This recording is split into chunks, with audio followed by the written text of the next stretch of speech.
finally 3 months postpartum, and I'm ready to share my birth story. I did get induced. My original due date was November 27th, the day before Thanksgiving. And, yeah, I don't know how I feel about that. I was kind of sad it was the day before a holiday. My birthday is November 1st, the day after Halloween. And yeah, at first it was like, oh, it was nice sometimes, but then sometimes, like, it didn't work out because of the holiday. I don't know. Long story short, I just didn't want that for her. So I was a little sad, but it ended up working out because I got induced. So I went in November 21st, at 6 p.m. I don't know the names. I took a pill to help get my water broken, but my water ended up breaking on its own at like 5 in the morning, and then around 9 I started Pitocin, and at first it was all right. The contractions were manageable. One thing I did that I will do if I have more children, bless you, is I had a cold rag drenched in lavender essential oil, and I just inhaled it, and it calmed my body down so much. It was literally the best thing ever. I want to say around like 3 centimeters, I got my first like little pain shot, and that was great. I will post the videos from that whole experience. I don't remember anything, and watching it back, I'm actually very embarrassed, but it cracked me up, so I thought I would share that. I only got the shot twice. You can only get it 2 times before you get the epidural. But my plan going into it was I wanted to go natural. Okay, no, I just said I got pain shots, like that's not natural. For me, natural is not getting the epidural. But I did not realize how strong the Pitocin would kick up, and I actually didn't know it was like on a scale pretty much, and that they just give you doses a little bit the whole time. I didn't know that until it happened. And by 7 centimeters, it was kicking pretty hot and heavy, and I've never been in that much pain in my entire life. I kept feeling like I had to go to the bathroom, so I was like waddling in pain to sit over the toilet, and I didn't, like nothing was happening, and I was just in despair. I couldn't speak. Ava's heart rate kept dropping. My stuff kept dropping, and it just kept going in and out, and I was not gonna risk anything bad happening to her or myself.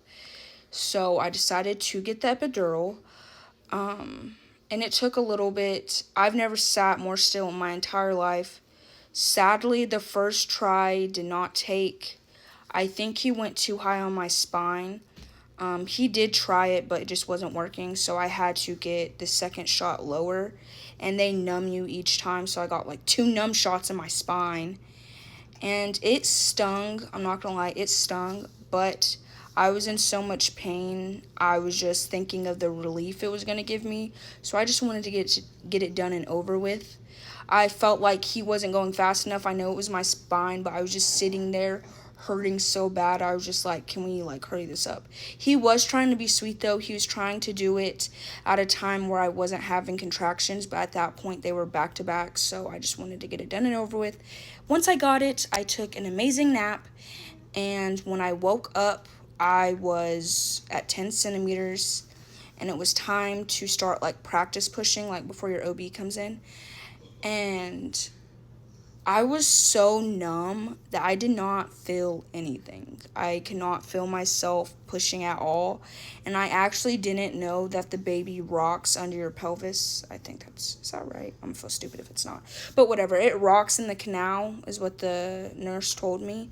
So that's why you do practice pushes, because the baby kind of goes like this. Anyway, she was starting to come out in my practice pushes, so I had to stop. So she was in the birth canal, and I was like trying to keep her in, and then the OB came in, and I pushed maybe twice, and she came out at 7:20 p.m. Yeah, baby, 7:20 p.m. was your birthday. And they call it scrapes, so I did have to get stitches, but they were dissolvable, and it wasn't anything too serious. I am proud to say it's no shame if you did, because, you know, like, labor is a very crazy, beautiful thing. I did not poop myself out.